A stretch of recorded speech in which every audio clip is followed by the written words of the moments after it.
we are going to get to hear from Rotimi Ojo, who is the talent acquisition partner at IBM Canada, and he will be sharing with us strategic job hunting and how to be ahead of the curve. So today we are going to be discussing how you can leverage your strengths to stand out in every stage of the job application process. So very importantly, to ensure that you're also applying to jobs in which you're set up for success in the role.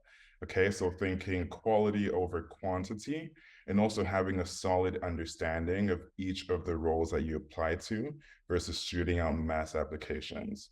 So throughout this presentation, I'm going to be discussing the importance of self-awareness during this process, the importance of having strategic conversation with folks in the industry, and also developing an understanding and a mindset that you are in the driver's seat of your career.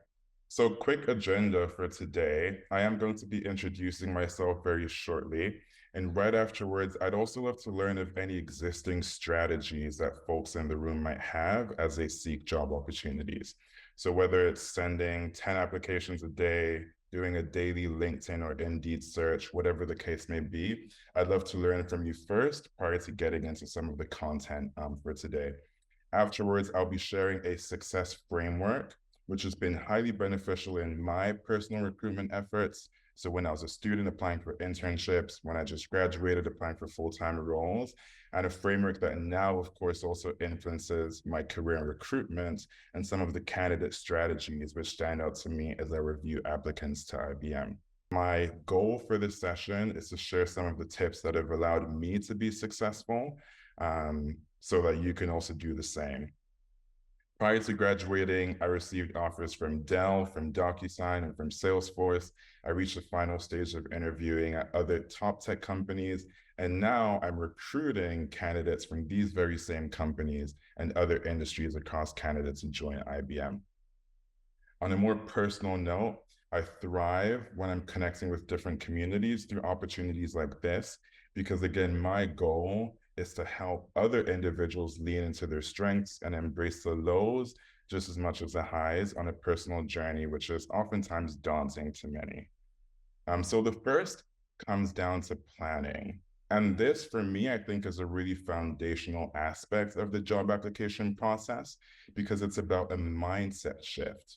Okay, so folks oftentimes mindlessly apply to jobs, which again is natural based on the challenging job market, economic conditions, whatever the case may be. But taking that approach when applying for jobs doesn't necessarily set you up for success. So something that I use during my job application process is what you'd call a locus of control. And understanding if my locus of control is internal or if it's external. So sharing a personal example, after resigning from DocuSign, I was completely unsure of what I wanted to do next. So during my time off, I was asking myself, what skills and experiences do I currently have? What about my role at DocuSign did I like? What about my role didn't I like? And asking those questions gave me the self-awareness to understand the type of company and role I was looking for. Because again, you're setting yourself up for success, not just in the interview process, but also in the company itself. And that leads me to step 2, which is researching your top companies of interest. So think, what companies do you have a strong affinity for? You might want to join tech companies because of their employee engagement initiatives. You might be more drawn to a startup because you're able to wear different hats in a singular role. You might be more drawn to the professional sports industry because you're a big hockey fan and you just want to, get free hockey tickets, for example. And I think in this stage of researching companies of interest, it's very important to understand your why. Okay, there's absolutely no right or wrong answer, but understanding your why would help you position yourself in the job search process to come from a place of, again, your strengths, and again, have that locus of control be internal. And the next 2 steps, prospecting and strategy, now focus more on information that you're able to gather. Okay, so you've already done sort of the inner self work to understand your strengths in the application process. What outsider information can you gather? So as you go into the interviews, you're armed with relevant information that the hiring team might not expect an external candidate to know. And that's prospecting in the deep research phase, so to speak. First step, simply taking a look at the company's webpage, understand what their strategy is, what are their main focus areas, who's their client, what type of talent are they looking for. And some of the strategies that folks mentioned they've taken into place or they've implemented are networking. This one is very key. And my approach in doing that is identifying folks within the organization that could drive your personal goals and initiatives. So as you approach networking, what I would say is, again, focus on having strategic conversations.